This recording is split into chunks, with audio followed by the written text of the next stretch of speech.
kas sa oled näinud seda meemi, kus tüüp kaevandab kirkaga teemanteid ja siis ta loobub vahetult enne, nagu umbes nagu 1 või 2 lööki veel ja siis on nagu kohe-kohe see teemant on käes ja ta on nagu nii pika maa ära kaevandanud ja ta loobub vahetult enne, kui ta selle auhinna kätte saab.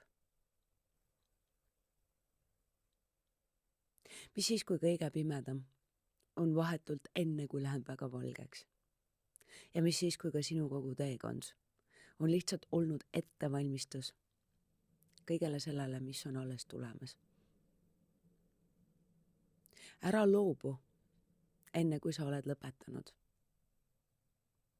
Tea, millal sa oled lõpetanud ja kõnni siis minema. Aga ära loobu siis, kui sa oled väsinud või kui sa tunned, et sa lihtsalt enam ei jaksa. Puhka, tee paus.